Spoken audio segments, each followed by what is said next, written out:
Alone at a wedding, she heard "Pretend I'm Your Date" and everything changed. Hello everyone.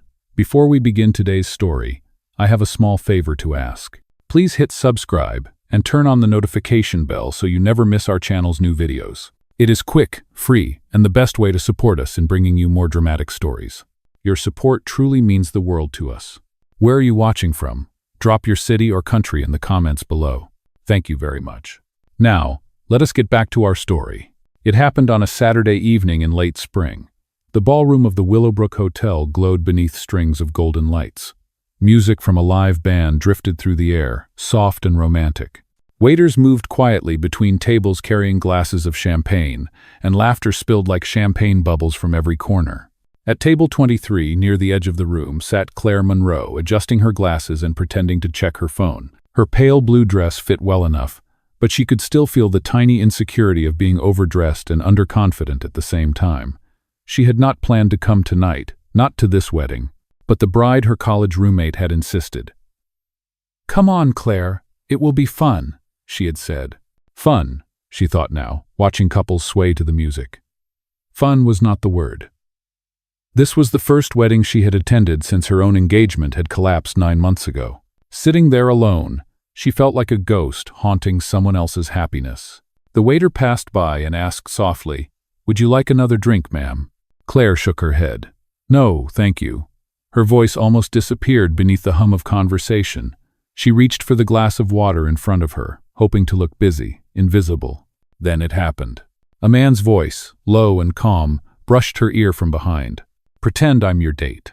She froze. Slowly, she turned her head. A man stood beside her, tall, dark-haired, confident in a navy suit that probably cost more than her monthly rent. His tie was slightly loosened, his jaw clean-shaven but not perfect, and his eyes, steady, gray, unreadable, met hers with quiet urgency. "What?" she whispered, certain she had misheard. He smiled, a quick flicker of charm. "Just play along. I will explain in a second. Close." Before she could speak, he slipped into the empty chair beside her, resting one arm casually on the back of her seat as if it were the most natural thing in the world. From the corner of her eye, Claire noticed 3 people at a nearby table staring their way: an older woman with a sharp smile, a younger man whispering something behind a hand, and a bridesmaid who looked suddenly interested. The stranger leaned closer and said under his breath, "They were about to come over and ask why you were sitting alone. I figured I would save you the trouble." Her heart beat a little faster. "So you just decided to rescue random women at weddings?" she asked quietly.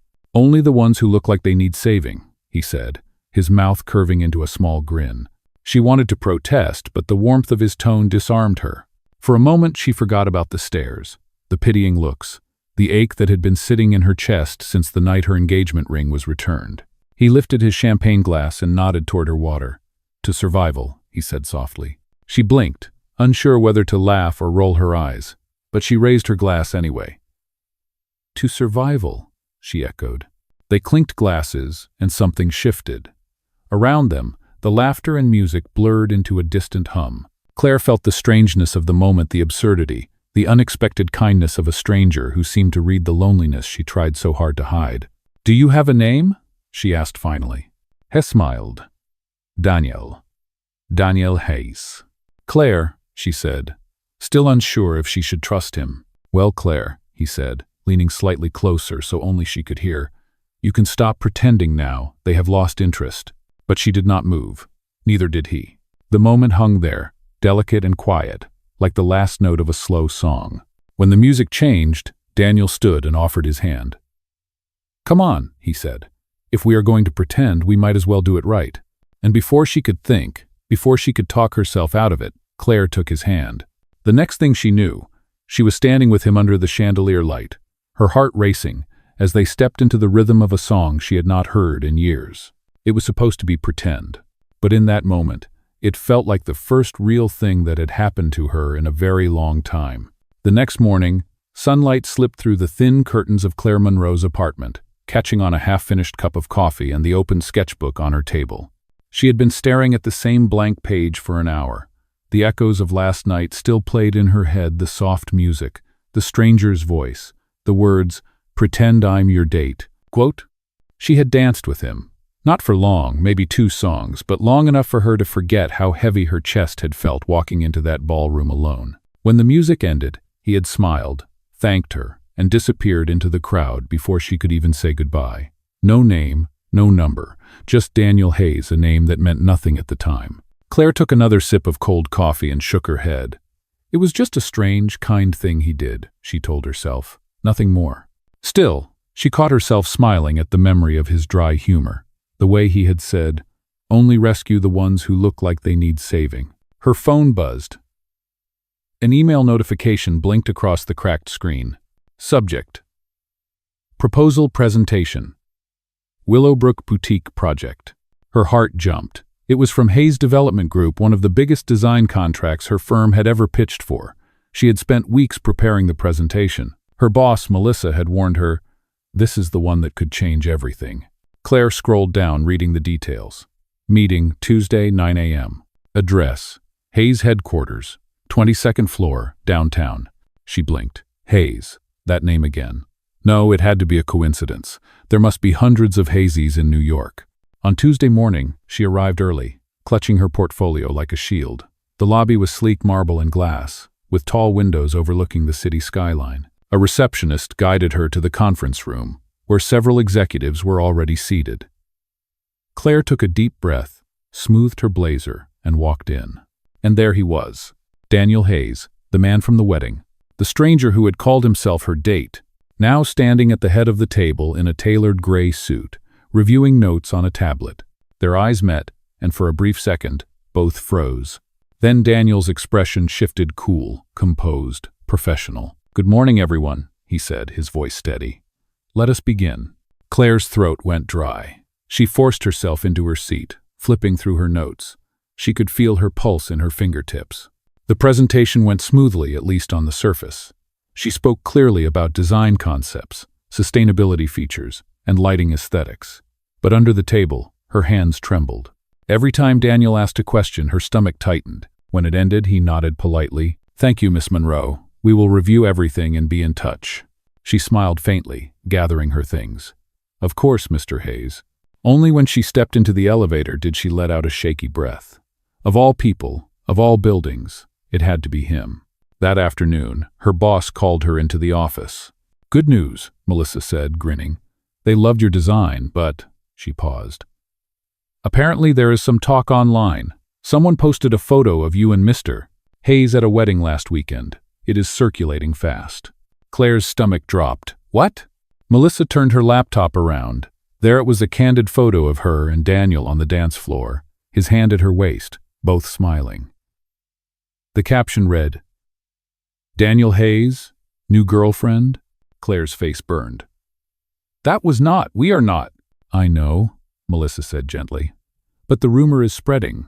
The board might think this project is favoritism. I need you to stay calm and professional until this clears up." That evening, as she was packing up, her phone buzzed again. Unknown number. She hesitated, then answered. "Claire Monroe?" The voice on the line was unmistakable. "It is Daniel Hayes." Her heart skipped. "Mr. Hayes?" He paused. "I owe you an apology. That picture should never have happened. It puts us both in a complicated position." "Yes," she said quietly. "I have already heard." He exhaled. "Look, I might have a way to fix this. It sounds insane, but hear me out." Claire frowned. "Go on." "If the press believes we are dating," he said slowly, "it might be cleaner to play along for a while, at least until the project is finalized. If we deny it, it becomes gossip. If we act like it is real, it dies faster." She stared at the phone, speechless. "You are suggesting we pretend to be together?" "I am suggesting damage control," he said. "For both of us." There was silence. She could hear faint city sounds through the receiver, the hum of traffic, a car horn, a voice in the distance. Finally, she said, "You think people will believe that?" "They already do," he replied. "All we have to do is not deny it." Claire sat back in her chair, mind spinning. It sounded ridiculous, yet something in his tone, steady, businesslike, made her pause. She could lose her project if this scandal grew, and he could lose credibility with investors. "All right," she said finally, her voice low. "How long are we talking about?" "A month," he said. "Long enough for the noise to fade." She hesitated, then exhaled. "Fine. but this stays strictly professional. No real dating, no lies beyond appearances." Daniel chuckled softly. "Understood, Miss Monroe. Just a business arrangement." After the call ended, Claire sat in silence, staring out her window at the glittering skyline. She should have felt relief, but instead there was an unfamiliar flutter in her chest. She whispered to herself, "First he saves me from pity at a wedding. Now he is saving my career. What am I getting into?" Below, the city lights blinked like restless stars, and somewhere downtown, Daniel Hayes looked out his office window, asking himself the same question. For the next few days, everything between Claire and Daniel felt like a scene written in invisible ink. It existed, but only in the quiet spaces between meetings, phone calls, and headlines.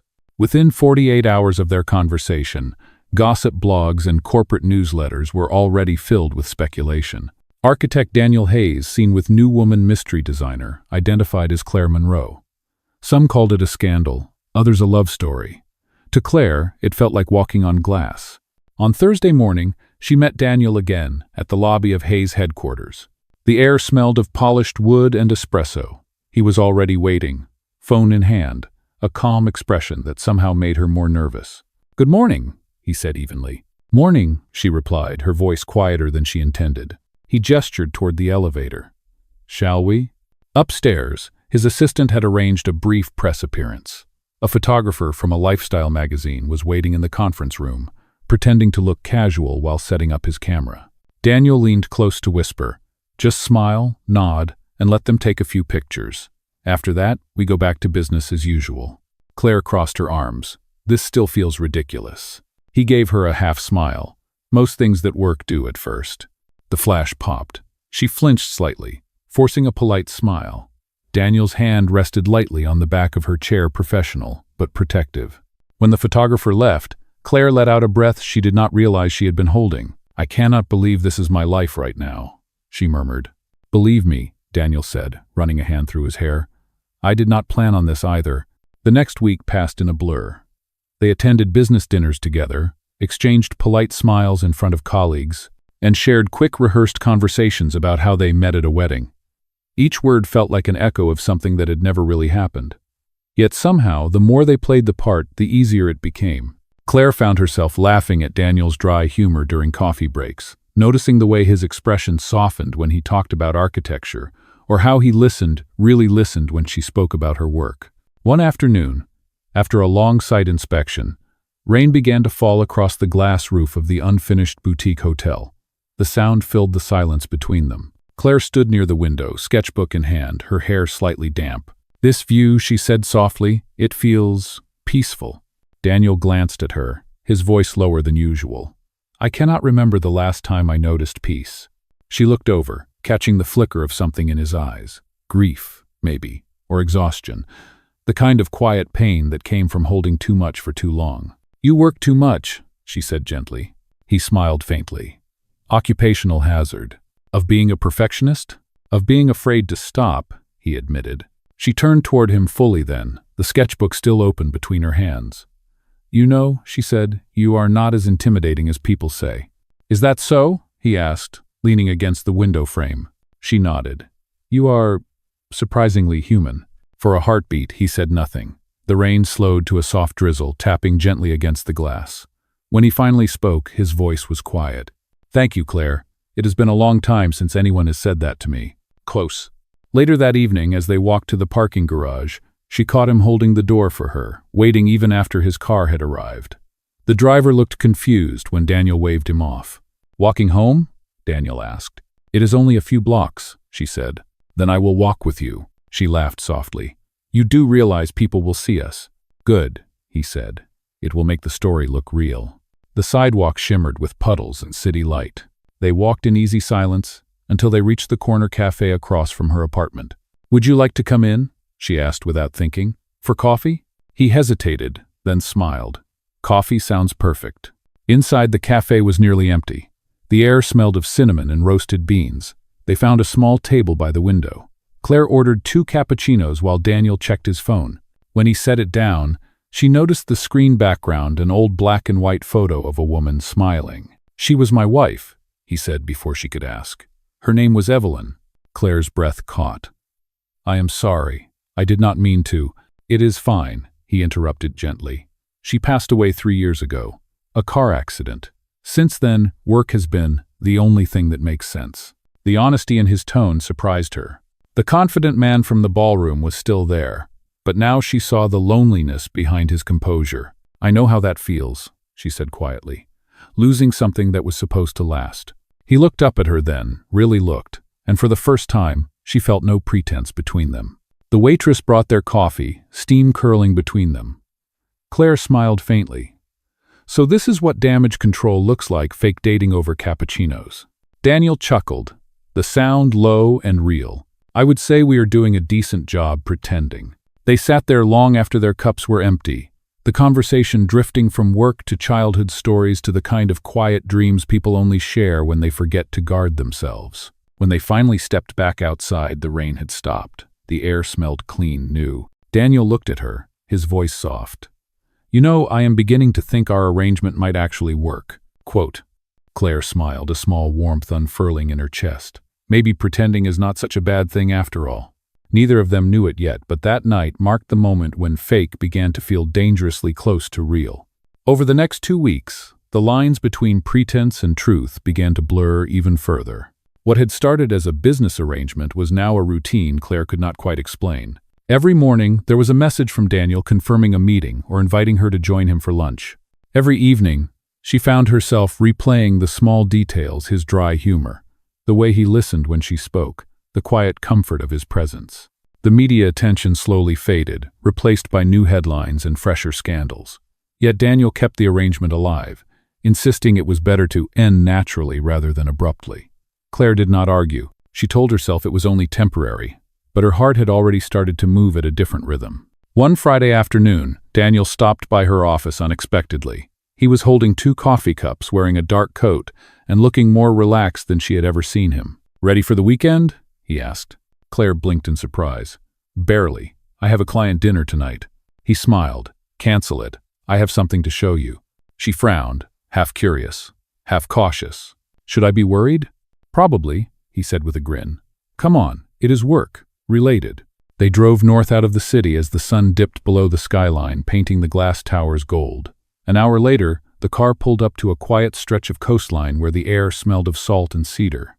A modern resort stood half-finished near the water, its structure wrapped in scaffolding and soft light. This is the Willowbrook Resort, Daniel said, stepping out. The one you designed. Quote. Claire followed, her eyes wide. It is beautiful. Your vision made it that way. He handed her a hard hat, and they walked through the site. Workers waved politely as they passed. Claire touched the walls, tracing the curves of the design she had once only imagined on paper. I wanted you to see it before the press tour, he said quietly. You deserve that. She looked at him, taken aback. You did not have to bring me here. I wanted to, he replied. You remind me that work can still mean something more than profit. The wind picked up, carrying the faint crash of waves. They stopped near the edge of the balcony where the sea spread endlessly below. Daniel leaned on the railing, his gaze distant. I have been thinking, he said, about ending the arrangement soon. Claire's chest tightened. Of course, that was the plan. He nodded slowly. Yes, but before it ends, I would like us to attend the gala next week together. It will be the last time we need to appear in public. She forced a smile. Right. One last performance. Exactly, he said softly.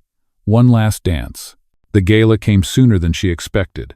Held in a downtown hotel ballroom, it was a swirl of evening gowns, tuxedos, and chandeliers. Claire wore a deep emerald dress, simple, elegant. As soon as she arrived, Daniel offered his arm. Cameras flashed, people turned, and for a moment, it felt like déjà vu from the wedding where they had first met.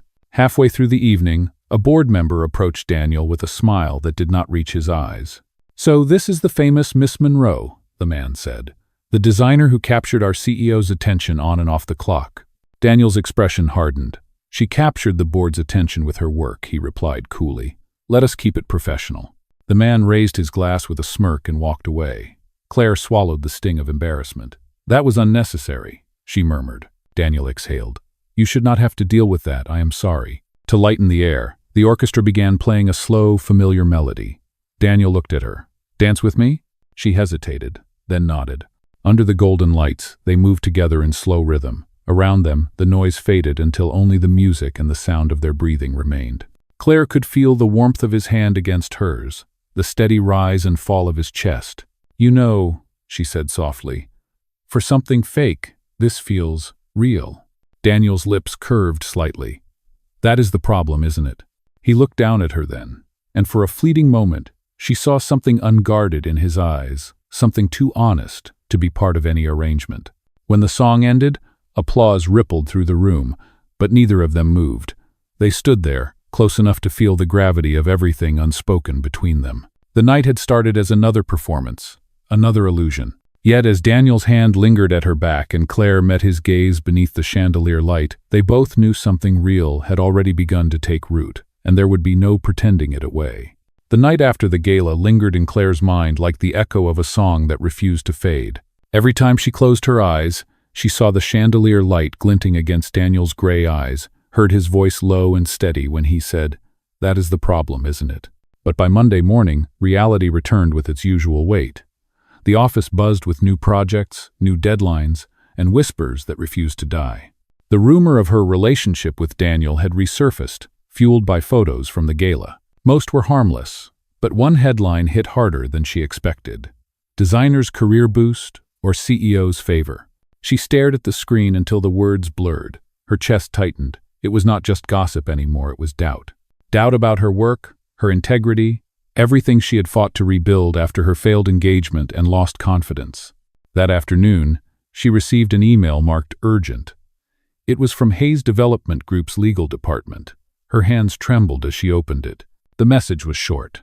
"Miss Monroe, due to ongoing public speculation and potential conflicts of interest, your current design contract is under review." Her breath caught. Before she could respond, her phone rang. Daniel's name appeared on the screen. "Claire?" His tone was sharper than usual. "Did you see the memo?" "Yes," she said quietly. "They are reviewing the contract. Do not worry, I will handle it." "Daniel, this is my work, my reputation." "I know," he said, "and I will not let anyone take that away from you." She could hear the edge in his voice, the controlled anger he reserved for boardroom battles. But this was not business, it was personal. The next morning, she was called into a meeting. The conference room felt colder than usual, the air heavy with judgment. A few board members sat at the long table, and Daniel stood at the far end, his jaw tense. One of the older directors spoke first. "Mr. Hayes, with all due respect, the company's credibility is at risk. The media already believes you are favoring Miss Monroe." Daniel's expression was calm but unyielding. "Then maybe the issue is not her. Maybe it is the way you let gossip dictate business decisions." Claire tried to speak, but he raised a hand slightly, signaling her to stay calm. "Her design earned this contract. Every review panel agreed before any of you saw that photograph. If you take this away from her now, it will say more about your integrity than hers." The room fell silent. No one dared to argue further. Finally, the director cleared his throat. "We will reconfirm the contract, pending the completion report." When the meeting ended, Daniel walked out without a word. Claire followed him to the hallway. "You did not have to do that," she said softly. He turned to her, eyes still dark with restrained emotion. "Yes, I did." Quote. They stood there for a moment, surrounded by the hum of office noise. Then Daniel exhaled and said, "We need to talk somewhere quiet." That evening, they met at the rooftop terrace of his downtown building. The city glowed beneath them, endless lights flickering like restless thoughts. Claire leaned against the railing, arms crossed. "This whole thing has gotten out of hand," she said. "Maybe it is time to end the arrangement." Daniel nodded slowly. "You are right. But before we do, I need you to know something." She looked up, confused. He took a breath, his voice lower now. "When I first asked you to pretend, it was only strategy. I thought it would protect my company and your career. But somewhere along the way, I stopped pretending." Her heart skipped. "Daniel?" He shook his head. "Let me finish. You reminded me what it feels like to actually care again, to see more than deadlines and contracts. You made me remember I am still human." Goa. The confession hung in the air, fragile and real. Claire's throat tightened. "You should not say things like that," she whispered. "We both know this was never supposed to be real." He smiled faintly, eyes glinting with sadness. "Maybe not. But it became real anyway." A gust of wind swept across the rooftop, carrying the faint sound of traffic below. For a moment, neither of them spoke. Claire's heart felt torn between logic and something dangerously close to hope. "Daniel," she said finally, "you cannot fix everything. You cannot fight the world every time it turns against you." "I am not fighting the world," he said quietly. "I am fighting for what matters."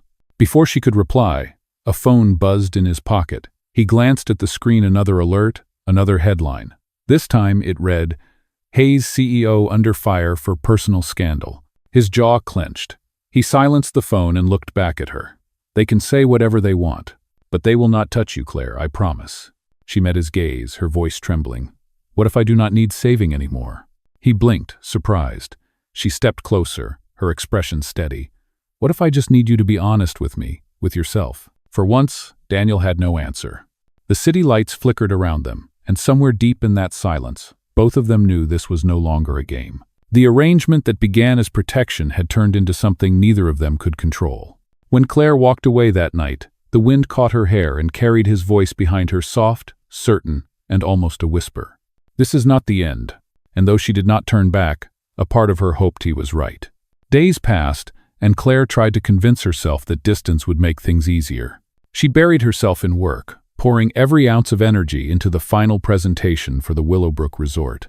But even as she adjusted lighting drafts or reviewed textures, Daniel's voice still lingered in her thoughts the way he had said, "I stopped pretending." Each night she told herself she was fine, that his confession did not matter. Yet her heart betrayed her every time she caught her phone lighting up, hoping to see his name. It never appeared. The city felt larger, colder, without him in it. Then, one rainy morning, Claire was summoned to the hospital construction site after a minor structural issue. When she arrived, Daniel was already there, wearing a hard hat and talking to the engineers. His voice was calm, professional, but when he turned and saw her, a flicker of warmth crossed his face, quick, restrained, and gone before anyone else noticed.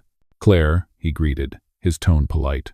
"I was not sure if you would come." Quote, "I am the lead designer," she replied evenly. "Of course I came." They reviewed the issue together, standing side by side under the steel canopy. Rain tapped gently against the scaffolding, creating a rhythmic sound that filled the silence between them. Finally, Daniel said quietly, "You look tired. I could say the same about you." "I am tired," he admitted, "mostly of pretending everything is fine." She looked up at him, surprised by the honesty. He continued, voice low and unsteady for the first time. "The board wants me to step back from the project.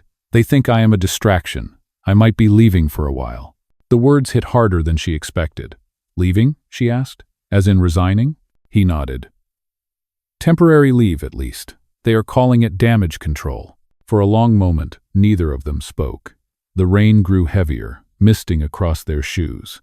Claire finally whispered, "You do not have to protect me by disappearing." Quote, "This is not about protection," he said, his eyes meeting hers. "It is about letting you breathe, letting your work stand on its own. That is what you deserve." Her chest tightened. "And what about you?" "I will be fine," he said, though his voice betrayed a trace of doubt. "Maybe I need to learn how to breathe too." Later that week, the resort project was completed. Claire's firm received the official approval notice, and her design was praised in architectural magazines. Yet the victory felt strangely hollow without Daniel there to see it. On the evening of the grand preview, she stood alone at the edge of the boardwalk, watching the sun dip into the horizon. The entire resort shimmered in golden light, warm, elegant, exactly as she had imagined. Still, something was missing. She heard footsteps behind her. When she turned, Daniel was there. He looked different, no tie, no suit jacket, just a soft expression and a bouquet of white gardenias in his hand. "I heard you did it," he said, smiling. "You made it real." She blinked back a tear. "So did you. You let me." He stepped closer, holding out the bouquet. "These were Evelyn's favorite flowers," he said softly. "I thought about letting them go, but I realized she would not want me to live in grief forever." Claire took the flowers, her hands trembling slightly. "You do not have to explain." "I think I do," he said, "because you are the first person who made me feel like I could start over. You brought light back into things I thought were gone." The air around them was quiet except for the waves brushing the shore. Claire felt her heart lift, fragile but alive. "I do not know where this goes," she said honestly, "but I know it feels right." Daniel smiled, his voice barely above a whisper. Then let us stop pretending once and for all. He reached into his pocket and pulled out a small silver pendant, a single leaf, the same design as the necklace he had given her months ago. You kept the first one, he said. Consider this the second chapter. As he clasped it gently around her neck, the sun sank below the waterline, and the world turned gold. Claire looked up at him and finally allowed herself to smile. For the first time, there were no cameras, no contracts, no lies, just two people who had found something real in the middle of an act that was never supposed to be true. In that soft evening light, Claire whispered, I guess every great design starts with a mistake. Daniel laughed quietly. Then, ours might be my favorite one yet. They stood there as the tide rolled in, side by side, no longer pretending, letting the world fall away until only honesty and the beginning of something new remained. For a few blissful weeks, everything seemed steady again. Claire spent her mornings at the resort finishing small details and her evenings sharing quiet dinners with Daniel. There were no photographers, no rumors, no pretense, just two people slowly learning how to exist in the same space without fear. But peace never lasts long when success and power are involved. One morning, Claire arrived at her office to find reporters waiting outside. Flashing lights and urgent voices filled the sidewalk. Someone had leaked an internal report claiming her contract had been personally influenced by Daniel Hayes before the board approved it. The document looked official and deadly. By noon, social media was on fire. Words like corruption, favoritism, and conflict of interest swirled across every post. Claire's company inbox overflowed with messages demanding statements. Her phone rang. Daniel, do not read the comments, he said firmly. Too late, she replied, her voice trembling. It looks like I cheated my way into everything I have worked for. I am already looking into it, he said. Someone inside the board is behind this. That evening, he came to her apartment, his face drawn with exhaustion. It is Samuel Pierce, he said. One of the senior partners. He wanted control over the project, but after we pushed him out of the final phase, he started digging. He is the one feeding the media. Claire's anger flared. Then expose him. Tell them the truth. Quote, I will, Daniel said, but it is going to get worse before it gets better. They will attack you first. They always do. And he was right. The next morning, an online article appeared with her photo under the headline, Designer's Romance with CEO Questioned Amid Financial Cover-Up. The company suspended her temporarily, pending an investigation. Claire sat in her apartment staring at the official email, her hands cold. Everything she had built, every hour of work, seemed to collapse in an instant. When Daniel called, she finally broke. Maybe they are right, she said quietly. Maybe I should have never agreed to pretend. He spoke gently. Do not say that. The only mistake was trusting the wrong people. She wiped her tears. They are going to destroy both of us. Then let them try, he said. But not before we tell our side. Quote, 2 days later, Daniel called a press conference at the resort itself, the place where it all began. Cameras lined the hallway, and reporters filled the main lobby. Claire stood just behind him, her heart pounding. Daniel stepped to the podium, his voice steady and measured. There has been enough speculation, he began. Yes, Claire Monroe and I started with a business arrangement. But what she earned here, she earned through talent, not through me. The Willowbrook Resort exists because of her design, her vision, and her persistence. He paused, looking toward her. And for anyone who doubts that, I invite you to check every document, every file, every contract. There was no favoritism, only excellence. The room buzzed with murmurs and flashing lights. A few questions flew at him, but Daniel stayed composed, refusing to step down. After it ended, they stepped outside together. The sea breeze cut through the tension. Claire's eyes glistened. You just risked everything for me. He smiled faintly. I did not risk it. I chose it. For the first time, she realized that his protection was no longer a corporate shield. It was love, raw and unguarded. That night, the truth began to spread. The leaked report was traced back to Samuel Pierce, and by morning, his name replaced hers in the headlines. Claire watched the sunrise from her balcony, her phone buzzing with apology messages from her firm. She exhaled deeply for the first time in weeks. Maybe, she thought, this was what love really meant, not perfection, but the courage to stand beside someone when everything fell apart. The storm finally passed, leaving behind a silence that felt almost foreign. For the first time in months, there were no reporters at her door, no headlines questioning her worth, no phone calls demanding explanations. The truth had come out. Samuel Pierce was exposed, and both Claire and Daniel were officially cleared of every accusation. Still, the damage had left its mark. Claire walked through the nearly empty halls of the resort the following week, feeling both proud and hollow. She had won, but victory did not always feel like peace. When she reached the main lobby, Daniel was waiting by the grand staircase, his suit jacket off, sleeves rolled up, as if he had been helping the staff rearrange furniture. He smiled faintly when he saw her. "You came early." She nodded. "Old habit. I wanted to see the place before the ceremony tonight." The resort's grand reopening was scheduled for sunset. Investors, partners, and a few journalists were attending, but this time, it was not about scandal or rumor. It was about celebration. Daniel gestured for her to follow him. "There is something I want to show you first." He led her down the hall toward a set of double doors she had never seen open before.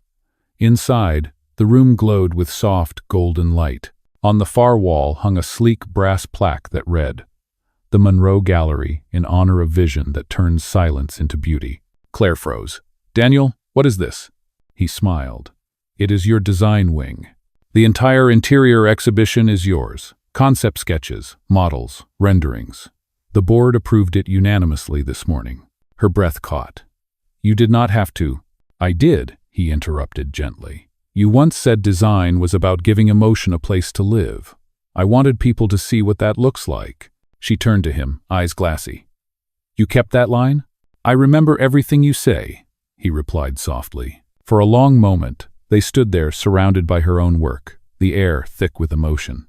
Claire looked around, feeling the weight of everything that had brought them here, the loneliness, the lies, the pretending, and finally, the truth. "I do not know what to say," she whispered. "Then do not say anything," Daniel said. "Just stay."